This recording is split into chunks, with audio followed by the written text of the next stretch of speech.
Welcome back into the Vandy Sports Podcast on the 440 Sports Network. I'm your host, Billy Derrick, alongside Joey Dwyer. Today, we're talking a little basketball.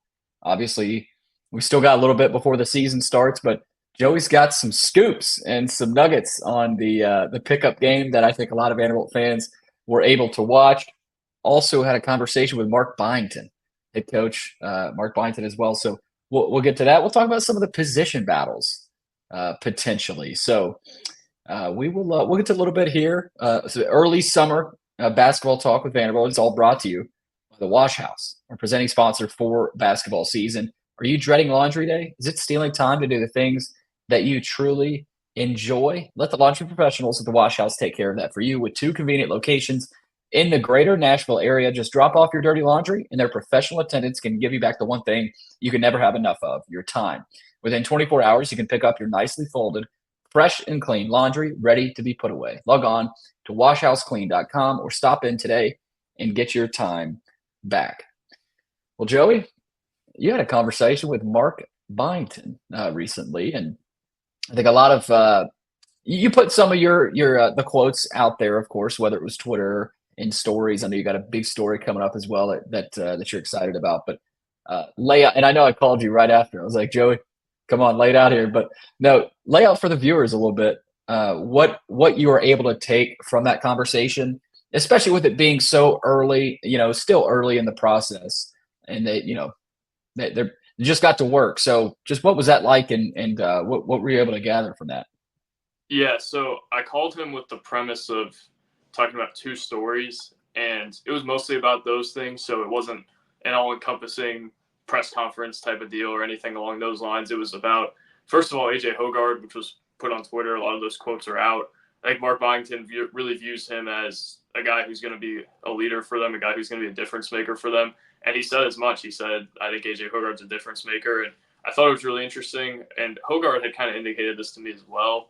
But I think they both feel that maybe his time at Michigan State had kind of ran its course and he needs kind of a change of scenery. And I think Vanderbilt can be that for him. But the astounding takeaway I took from that is AJ Hoggard is a guy they're relying on and they think very highly of. And I don't think that's any huge surprise, but Hoggard is a guy that Byington just raves about. And a lot of the time at this time of year, it seems like he will kind of temper things for guys or be non-committal about things, but he talked a lot about him and just talked about that he thinks he could be a guy who could maybe even play at the next level, who's a guy they pitched that to, in a sense that you're going to come play in our offense and you could get better. And he said he got good feedback from the NBA this spring, so I think that's something worth noting as well. But Hoggard knows, and I talked to him about this, he's got to be more consistent, and he's just got to win a little bit more than he did at Michigan State. And I think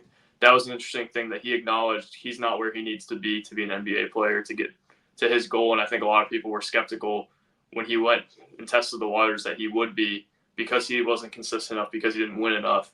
And I think they are cognizant of that, and they still have faith in him. Another thing, I asked him kind of how it fit together in the backcourt. Billy, they've got a lot of guys, and we've talked about this, who are going to have the ball in their hands. They're going to have to make decisions. And this will come out in the story in a few days, so I'll talk a little bit about it now. I thought it was interesting. He was talking to me, and he was saying, we want a lot of guys to act and think and play like point guards. And I don't know that I heard that a whole lot from people. They're going to have kind of an uncharacteristic backcourt, but I feel better about how they're going to kind of balance all of it after talking to him about it, because I think I was pretty direct with him and saying, you got a lot of guys. How does this fit? And he said, we don't really know yet because they haven't got on the court yet at that point. But I think it was interesting. They want point guard to be more than the position in their offense. They want it to be a mentality. And I think that opens up a lot of things. They open it up for AJ Hoggard to do a lot of different things. They open it up for Grant Huffman to get on the floor more, Tyler Tanner to get on the floor more. Tyler Tanner, probably one of my bigger takeaways from that call was how he talked about Tyler Tanner. He brought it up, and let me get the quote up, actually. He brought it up unprompted. He wanted to talk about Tyler Tanner, and he said that he was more kind of advanced than a lot of freshmen are. And I think a lot of people had kind of written off Tyler Tanner in terms of his playing time and such, but here's what Byington said. Tyler Tanner, being a freshman, I think he's not going to be your typical freshman. I think he's going to be well beyond his years because of his quickness and burst, but also his IQ. And I think you saw it in the pickup game, which we were referencing. We're going to talk more about. It seemed like Jason Edwards and Vanderbilt's older guards trusted Tyler Tanner, and they wanted to put the ball in his hands. And I think Tyler Tanner's defense is still a work in progress, but you saw him take some pride in it on a play there where he got in front of Karis Bilal in isolation and really shut him down, blocked the jumper. So Tyler Tanner, another guy, takeaway from positive. I think he's a guy who maybe plays more than we originally thought with a good summer, with a good fall. And MJ Collins, another guy he seemed to be high on. Tyler Nickel, he seemed to be high on. I think there's a lot of moving parts here, and I think they've acknowledged that early in the build here, early in the summer, it hasn't been, what it's going to be in a few months. Like they still are a work in progress, but I think they like kind of the mental makeup of the group they have, and that was also reflected in what I talked to Xavier Joyner about. They seem to like what they have in terms of personality types. They did a lot of vetting in terms of personality types, and I think AJ Hoggard and Jason Edwards are going to have to be their leaders, and we'll talk more about why I think that, but those are the guys that are going to lead them, and Mark Byington, I think, has kind of put that on them at this point to say we're going to have to be player-led, and Hoggard, I think, is the guy that I really pinpoint as the guy who's going to have this team go. Byington talked a lot about, too, and I forgot to mention this originally.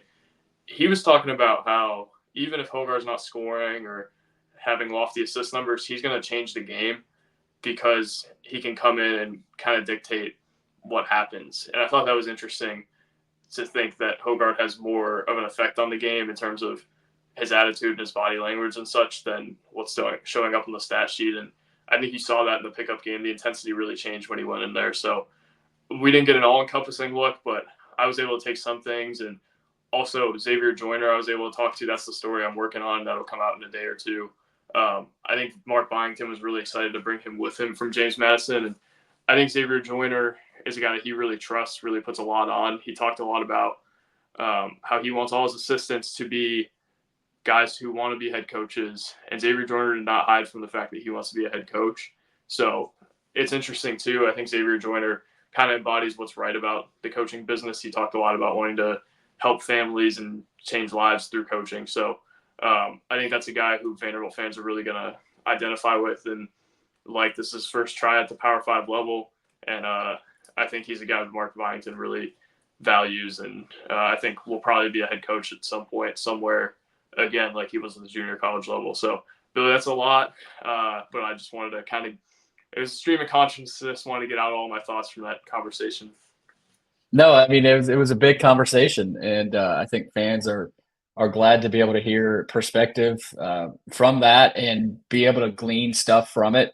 Obviously, it's still the off season, so take everything with, I don't know if I'd say a grain of salt, but nothing's definitive now. That even little takeaways, a guy could get hurt or banged up, and maybe that that changes an outlook. But at the end of the day, I did want to hit on something you talked about with Hoggard, and obviously he's an experienced player, and I think Byington even hinted at this as well. Just the change of scenery, was probably something that was needed and will help not only Hoggard, but maybe it helps Michigan State too. You never know, and not that it was messy or anything, and I don't know much about that exit, but I think the change of scenery could really help Vanderbilt too.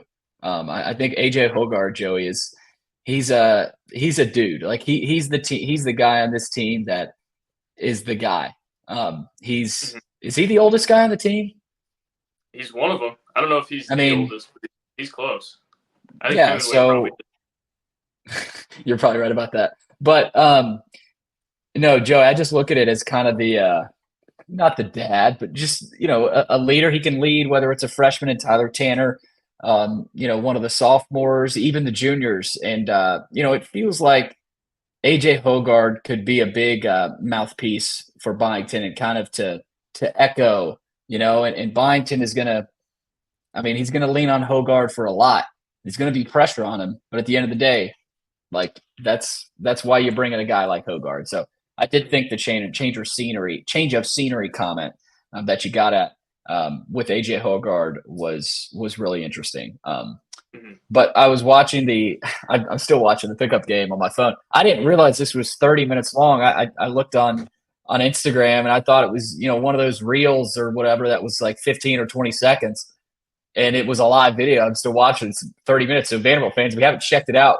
It's a pretty good look at their pickup game, and not a lot of recognizable faces. I mean, that's a totally different team. I'll say that, Joey. But you did mention Tyler Tanner. I also noticed as we kind of get into this, MJ Collins with a little bit more of a pickup game than maybe I anticipated, and not backing down, but getting into the lane and whether it's a fadeaway and more of a jump shot than I might have thought. And you're right about Hogard. I mean, Hogard came in and sort of took over the game And it's in not a just way. And not just that, he completely raised the level of play.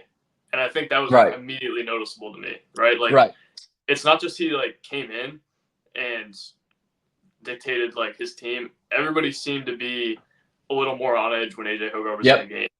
And I yep. think that was it's not often noticeable that happens, but I think that was noticeable. And here's the full quote from Byington, not to interrupt you again, but this is what I had. I think he's a difference maker. What I mean by that is it's not always going to be a difference in point or assist or whatever else, but I think he has winning attributes, and I think he can will a team in certain situations to get past challenges, to get past adversity. He's a tough young man. He's got that Philadelphia in him. He's tough. So that stood out to me. I wanted to hit that before we got off Hogard. Yeah, I like that one, and that's true. And I think right away when Hogard announced the commitment, um, I'll admit I didn't know a ton about him, but just personality wise, I think that conversation with Byington and everything that he has sort of laid out in regards to Hogard has really shown that. But yeah, another one was Jason Edwards, explosive, a guy that's not just a 3-point shooter. He'll get into the lanes, got a nice floater game. So I think Edwards has stood out. I mentioned Tyler Tanner, J.Q. Roberts, size, physicality wise, we know that he can hold his own. Jalen Carey, big guy, athletic. I mean, there's a lot of takeaways here. I mean, and the way they played, Joey, I don't, because Hogard came in like 10 minutes in, so obviously I don't know how they were doing the rotations, but another aspect of this, Joey, the head coach is not allowed to watch this, right? Oh, well, I guess you can watch it on Instagram if we can. That's a funny part of this. I've always thought that rule was interesting, but Yeah. um, no. But the trainer is actually, I want to say, Jamal Richardson with AAG, who has trained a lot of local guys, obviously Darius Garland and all kinds of players, and He's obviously really Tyler worked on Tanner, Tyler and Tanner. Yeah. yep, obviously got in and trained Hogard as well. So he's kind of the Nashville guy. I mean, you're in Nashville for a summer. You want to train, get better. If you're in the NBA, I mean, he's your guy. So I think that's even having him in there. I mean, I think that's probably a relationship Byington built pretty quickly. And you got to do that. So, but anyway, Joe, the pickup game, yeah, like I said, if you haven't seen it, go watch it because it is a really good look. Now, it's not a lot of our takeaways here could change, whether it's changing what we say about a positive from a player or a negative, but it was a really good look. And I know you have a story out right now, Joey, about kind of what you saw. I got my takeaways, but I think you were able to sit down and watch it. I think are even more deep than mine. You mind if I get on my soapbox about this pickup game, Billy? Let's do it. First of all, pickup basketball in the summer, I've never really been able to see it outside of like a Lipscomb scrimmage here then. So this was like Christmas morning for me to be able to watch. I didn't get to see anything the last 2 summers, so this is excellent stuff, Billy. That's what I'll lead with, but I'll just kind of go through the story and maybe expound upon my thoughts a little bit that were in the story. We talked about Hogard a lot. The thing that stood out to me about him and Jason Edwards is I think it was Jamal asked them, do you guys want to go upstairs? And he asked Hogard, and then Jason Edwards was the guy who Hogard turned to, and those were the guys that made that decision. So that immediately, it's a small thing. It sticks out to me, though, because I think those are their leaders, right? I think those are the guys who are going to be kind of the alphas of this team, and I think you saw that throughout the scrimmage. Jason Edwards was talking a lot up and down the floor with Tyler Tanner, and they were on the same team. it feels like he has kind of made an effort to be a guy in Tyler Tanner's ear who's kind of helped him along a little bit. And I'm sure we'll talk to Tyler Tanner about that at some point or talk to Jason Edwards about that. But that stood out to me. And I think what stood out to me about Jason Edwards, and we've seen a lot of Jason Edwards, he might be as hard to stay in front of as Ezra Manjon was. And I think he's got a better jumper than Ezra does. I don't think his vision is as good. I think Hogard might have better vision than Ezra did. But I think seeing him against SEC competition confirmed a lot of things that I thought could be true against that level of player. I think if his shot selection improves, he could be a tremendous player for them. He'll probably be their leading scorer if I had to guess. And their backcourt, I think, is, again, positionless, right? So Mark Byington talked a lot about, in that story where I talked to him about the multi-dimensional backcourt, he said Jason Edwards has kind of shown that he can really score and use ball screens to score, but his read and react is something we're going to build on as well. So I thought that was interesting that they want him to be not only a scorer, which he was in the clip, but also a decision maker. And you saw that he got into the lane and kicked out to Tyler Tanner for a wide open three. And he's maybe not going to be the lead a big into a wide open dunk or lead a cutter, but he's going to be a guy who can keep it moving. And I think that has some vision that they want to kind of take advantage of. I think one of those two guys going to be the guy who leads them in scoring. Probably Hogard's going to be the one who leads them in assists. Tyler Nickel, another guy. I think you've seen a little bit early in the scrimmage of him. I saw him back down. I think it was Bilal or Tanner. He's putting it on the floor a little bit. And I talked to They look eerily similar, by the way, Bilal and Tanner. I guess they do look somewhat similar from afar, especially with the hair, right? When Tyler Tanner had more hair in high school, especially. Tyler Nickel, though, he's showing it off the floor. And I made a point to ask Xavier Joyner, could he be a guy who maybe expands his offensive game in your system? And he said, yes, that's a guy who we think can get it off the closeout and get it off the floor. I thought that was interesting. Maybe he adds an element to his game that he didn't show as much at Virginia Tech. And I think it's always been in there. But maybe in this offense where they're more transition-oriented and they get up and down a little more and he gets in space, he can show that off more. And I think he did that in pickup. But that was interesting. MJ Collins, a guy they're excited about too, and I think a guy I've been higher on. Byington talked a little bit about, I think it was saying that maybe in a new fit in the portal era that some guys will be better at certain places. And I think Collins, maybe in this system, will be better. Here's what Byington said about him. He said, I love his athleticism and versatility. He's a guy I can't wait to coach because I want to see everything we can do. I think we've seen snapshots or smaller version where he does almost everything at a great level. I just want to see what he does at different positions. With the way we want to play interchangeably, the more skill sets guys have, the better. And I think he's got tons of skills. So I'm going to love this summer figuring out how he's going to best help us. And maybe I'll swing it to you here and we can come back. But I think it's interesting how he's kind of identified that and identified how guys have fit in the system, particularly Nickel and Collins. And maybe that's a little bit different than they fit in other systems. So I think that's an advantage that maybe this staff has had on the previous one, to where they're able to maybe unlock some things in players that they had. And it's interesting to hear him speak so highly of a player, because I think at this point, maybe it wasn't quite about the players at this point last year. Yeah, Joe, you brought this up. Frida's boss on our board had a really, really good outline, actually, of it's just some questions.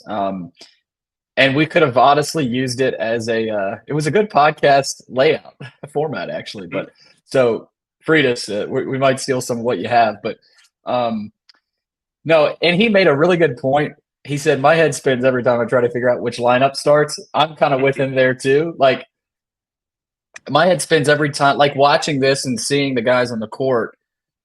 I would think of one guy, and then I get to think of another guy. And I'm like, there's a lot of pieces here. Now, how do they fit together is what they have to figure out here in the next couple of months. But something that Frida's laid out was who plays when it matters. And I think that's a really good question. And the starters right now that he laid out, AJ Hogard, Jason Edwards, Tyler Nickel, Devin McLaughlin, and Kajani Wright. I don't know that I would disagree with that. You know, you've also got Jalen Carey in there. You know, I think he would, if I switched anybody, it would be McLaughlin and Carey. But it's very early, but that second tier there, Huffman, Mannon, Carey, Collins, Hemingway, I think that is what's going to define this team. I look at that and you start to think about how they fit. Chris Mannon, like there's certain guys, Joey, that okay, if he gets to his potential, that's going to make it harder on McLaughlin to stay in the lineup. If MJ Collins reaches his full potential, it's going to make it harder on Nickel and put pressure on Edwards and Hogard and the other guards. And same with Hemingway. If he gets in and hits every 3-pointer, that's going to put pressure on Nickel. Like I just think there's you start to think about how they fit, and it's hard. I mean, that's why I respect Byington. He said I don't know. Like I don't know how. I can't answer that right now. That's what these next 2-3 months are for. And so that's another aspect that I respected about what he said when he talked to you. It's just like, this is why we're playing pickup. This is why this is why we're working out and getting in the weight and trying to get better, improve, and just be together. And that's the biggest thing as well. So ultimately, I'm still watching the pickup game, like I said, Joey, but ultimately my big takeaways are that AJ Hogard is the alpha, but that doesn't mean other alphas can't step up. You mentioned Jason Edwards being vocal. Mm-hmm. Who's the MJ Collins? I was impressed with MJ Collins. Another veteran type guy that can handle the ball. Tyler Nickel as well. So I think fans, the more they learn about this team, the more they learn about these personalities and the culture. Culture is a big buzzword, but how early they can build that and mesh together is going to be really interesting to watch, and just to see how the fans take that as well will be interesting. But yeah, the position battles. I guess we can get into some of those, Joe. I know you touched on them a little bit there, but you look at the lineup or the roster per se. AJ Hogard is going to be the point guard. I mean, I think he's going to be labeled the point guard, but like you said, that's more of a mentality, right? A mindset, as opposed to, even a position. Jason Edwards is going to bring the ball up the floor. Tyler Nickel is going to bring the ball up the floor. MJ Collins, Tanner, heck, maybe McLaughlin at points. I mean, that's what Byington wants, and that's what he teaches. But in terms of battles, Joey, I think a really interesting one for me is MJ Collins and Tyler Nickel to start. Now, again, that's something that's kind of an inference or, an expectation for me. I would expect Tyler Nickel to start, but say MJ Collins is locked down on defense, maybe isn't hitting as many threes as Nickel, but you've still got Jason Edwards and Hogard who can shoot a little bit. So maybe Collins is so impactful defensively and just physically gets into the lane a little bit more than we thought. I could see that being a position battle. But also Jalen Carey versus Devin McLaughlin. Jalen Carey will probably be playing some 3 and 4, mostly 4. McLaughlin, some mostly 4, right? But is Kajani Wright the only center? I think Jalen Carey plays center too, a lot. Okay. That was one of my big questions. Is Jalen Carey a 5? Or is he specifically a 4? I think and can you put? Okay, so in that case, maybe Carey Kajani Wright is another battle, but also that Tyler Tanner Karis Bilal battle for minutes is going to be an interesting one to watch as well. I don't know if you have any battles pinpointed, Joey, but it is going to be interesting to see what battles develop and what players we're able to keep track of in terms of how much they play. Yeah, so I think maybe their 2 best players are Hogard and Edwards. I think those are the guys that are probably going to start in the backcourt. So I don't know that that's as much of a position battle as anything. I think those are probably the 2 spots where I'm pretty confident that they have their guys, right? But you look in the backcourt still, there's, like you mentioned, position battles. They have a lot of guys in the backcourt who can handle it and who will probably need to have the ball in their hands to make an impact. And those guys are going to have to find minutes somewhere. Grant Huffman, is Tyler Tanner going to cut any of his minutes? I think Tyler Tanner's got a lot to prove this summer, and he certainly could. Karis Bilal, I think, has some real defensive upside that they could use as well. Is he good enough good enough offensively? Is he a good enough decision maker to crack the lineup? I think the backup point guard / shooting guard kind of mix is going to be interesting to follow. MJ Collins, I'd say, is probably a tweener 2-3 as well that I'd be interested to see how they fit him. I like talking about the backcourt because when I get to the wing, I get headaches thinking about how they're going to find playing time. Because MJ Collins started 28 of 32 games for Virginia Tech last year. Tyler Nichols started some games there. I think Tyler Nichols is going to be really valuable for them. Those guys are probably going to compete at the 3. Chris Mannon, I think, is going to be a real factor. I think he's a guy that's really going to help him defensively. I talked to Xavier Joyner about him a little bit, and he was talking about how he really likes how he kind of mixes it up and gets on the offensive glass. He defends. He can make threes. I don't know that he's going to be a superstar, but I think he's going to be a guy who can really help you. And they're going to have to find playing time between those guys. And then you throw in a sixth-year senior, Alex Hemingway, who can make shots, who's been on the big stage before. How in the world do you sort through all that? And that's primarily at the 3, maybe a little bit at the 2, but I think they're going to want 2 ball handlers on the floor. And a lot of those guys aren't necessarily ball handlers who I think fit the mold of a point guard. Maybe Collins could play more 2 than the other guys. Maybe Nickel could, I guess, slide down. But the wing is a mess. Maybe Mannon goes to the 4. Maybe they go small at times, but I think Devin McLaughlin's a guy who you're going to have a really hard time taking off the floor, too. He started 36 games for BC. I would almost say that he's the guy I think could be on the floor the 3rd most out of anybody, just because he does so many things well. And something we hadn't mentioned from that pickup game, McLaughlin was making shots. And it wasn't like he was left wide open. He was shooting them with conviction, and he was making them. He wasn't bashful. Yeah, I mean, McLaughlin does so many things well that if he's making shots and he's spacing the floor, I don't know how you even take him off the floor. Like he had 6.3 rebounds a game last year.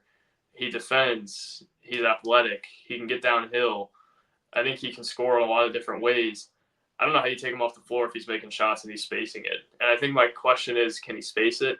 But, man, he could be a real factor for them.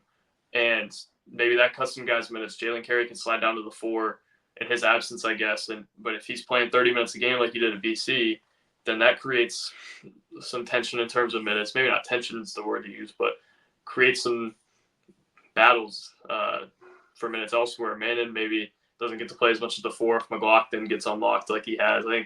I'm sure shooting something he's really kind of pinpointed this offseason. If they have to guard him out there, I think the thing for him is being a threat more so than anything. If they have to guard him out there, it opens up a lot for Hogarth, who likes to get downhill, Edwards, who can get downhill. They need to have 4 guys who can space it a little bit. And I think McLaughlin, if he can shoot it, that would be one of my bigger takeaways from the day, is if he's making shots like he did that day and they're guarding him on the 3-point line like they did that day, man, watch out. So, and then the 5, Jalen Carey, Kajani Wright, somewhat different skill sets. I think Kajani Wright still has to go up a little bit stronger around the bucket. Carey's got some things he needs to work on as well, but I think both of those guys have real valuable skill sets. And in terms of their front court, I think they've got a lot of physicality down there, even if maybe they don't have as much length or height as some other teams. So there's a lot of position battles to watch, Billy, and I don't think that's a terrible thing for Mark Byington. I think he's got a good problem to have right now. And we thought that they had that problem last year, and then once they got into actual games, it was like, man, I don't know whether they've got more than 2 guys who they can really turn to here. But I think this depth maybe is a little more practical than that depth. It's guys who I think would have started on last year's team rather than would have been guys coming off the bench. So I feel pretty good about their depth, and obviously depth in June is different than depth in February, but I like what they've got.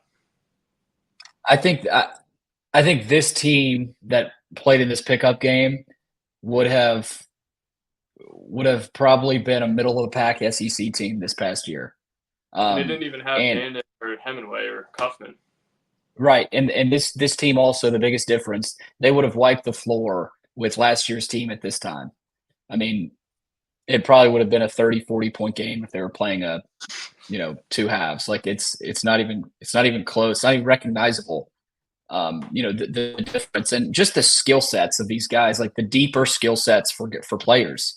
Like Vanderbilt didn't have a Jalen Carey can pick and pop for a 3.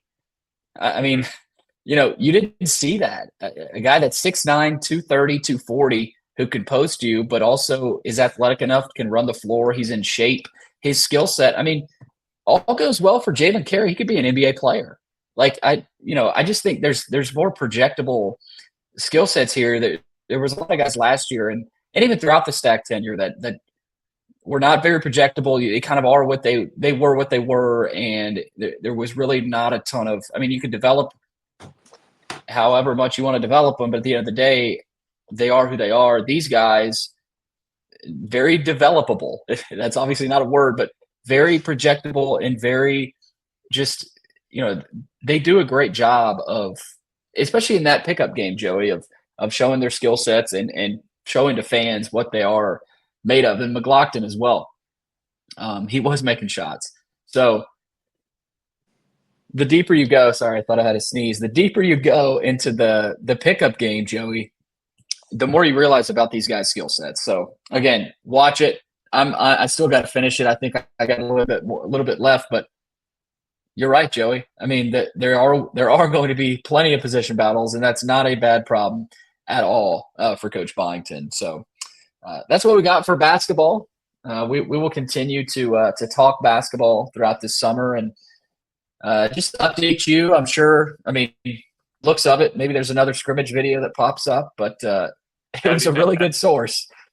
Yeah, I mean, really good source, and just to get a look at this team, we just weren't like you said, you weren't able to do that at all, really, the last couple of years, Joey. So that was obviously a good look. Anything else basketball wise you want to close it out with, and then we'll wrap this baby up. No, I think watch for that Xavier Joyner story. That's one of my favorite ones. I got a few more coming. I got one more interview I've got to do, so I won't say who that is yet until it's done. But I think I feel all right about where they're at, and I don't think they're there yet. I don't think they're going to be there for a while because they've got so many new guys. But I think they like the makeup of what they have, and I think they've got a lot of guys who can give them a lot of things. They got more margin for error this year than they've had. I think seeing guys emerge this early as kind of leaders and alphas in a sense, I think is really valuable for them, which I don't know if they've had. This is the most I've been able to see a team since they won the overseas tour a few years ago. So I'm interested to see kind of what goes on moving forward, but I think they're in a pretty solid spot, a better spot than they have been. And I think they're set up for sustainable success, and we'll talk more about that in the podcast, I'm sure. And we have, but I think with the facility, with the NIL, they got a chance to make this year, if it's a good year, not a fluke. And if it's a bad year, I think they've got a chance to right the ship after it just because of how sustainable it is. But Billy, I also wanted to ask you how your pickup game went a few days ago. Playing hurt, Joey. I'm probably I'm probably a good week away from being 100%. I know Chris talked about this last week. Got elbowed in the throat there, but I was a little too aggressive on defense. You get emotional, Joey.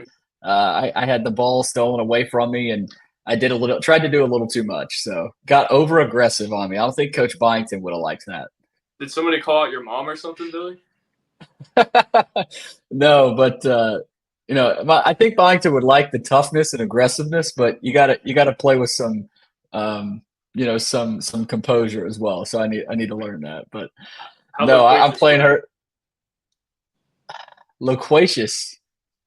I was very loquacious when I got hurt because I was aggressive on defense, but I don't think that'll be a focus of of Vanderbilt basketball anymore, and probably my pickup games either. So, but no, playing hurt, and we'll. Oh man, that's funny. We will, like Joey said, we'll continue talking basketball and keep rolling along. There'll probably be some more news and notes and nuggets from Joey throughout the summer. And Joey, season starts when? Obviously, the dates aren't out yet, but I mean, typically, it's usually early November is when. Yeah, like early late November. Right. Okay. So go ahead. I was just gonna say we've got plenty of time, of course, for more takeaways on this team, so we won't bore everybody and just hammer down what we think this team is going to look like. Right. Yeah, November, one of the most wonderful times of the year. I can't wait. Although this is a pretty cool time of year too. Last year, this time we were talking about Colin Smith, best shape of his life season. Paul Lewis apparently was a different player. I guess he was a different player than he was his freshman year. But yeah, it feels like more. It's almost like they're measuring the optimism more because they're more secure about what they have, and that's kind of the difference I felt. It's not like they're trying to pump everybody up. It's more so like we don't exactly know what we have yet, but we think we've probably got something. I think that's kind of And yeah, and another thing I've got before we end it is this coaching staff: Byington, Joyner, everybody, Buckland, Rick Ray. I mean, it's a great staff, but they've done their part up to this point. Now it's more on the players, especially in this era, right? I mean, it's on the players. A lot of times the players have the leverage, and it's the coaches have to do their jobs in constructing a roster. They've really done the majority of their job. Now it's up to the players. It's up to the players to uphold the message of the coaching staff and continue to work. So it'll be interesting to see what happens throughout the rest of the summer. But that's Joey Dwyer. I'm Billy Derrick, and we will see you next time here on the Vandy Sports Podcast. Probably talking more basketball, football. We got 2025 commits rolling in as well, and some baseball news as well. So, but no games to talk about, and we'll be able to enjoy a little bit of our summer. But we do have some. Do you want to announce it, Joey? Little interview series potentially for this summer. We don't have it. What do you want me to announce? Joey's headed to Knoxville. No. We're working on trying to get a weekly interview. So if you want to come on, feel free to come on. I don't know. Maybe that's not directed towards the people on the board. Maybe some of you guys we want to keep off. But yeah, we're trying to get guys from every sport, women from women's basketball on. So we're working on it. Hopefully we'll have something soon, maybe football next week or whatever. We'll try to start that soon, but it's difficult once in a while to get somebody on. But we've got decent access, Billy, recently, so we certainly cannot complain. All three programs have been pretty good to us. All four programs have been pretty good to us recently. Yeah, Vanderbilt actually football, meanwhile, just picked up another commitment for 2025, three-star offensive tackle Matthew Parker from Mississippi. So maybe we'll do a little football recruiting episode as well with some guests. But we're going to use this summer, the next 2-3 months, to put out some unique interviews because there's not obviously a ton going on. Whether it's coaches, players, former players, just try to use this summer to our advantage and give Vandy fans a unique perspective from our guests. So again, just wanted to throw that out there. And if you guys have any ideas, throw them on the board, and we'll continue to do those. But again, that's Joey. I'm Billy. Thanks for watching and listening to another episode of the Vandy Sports Podcast.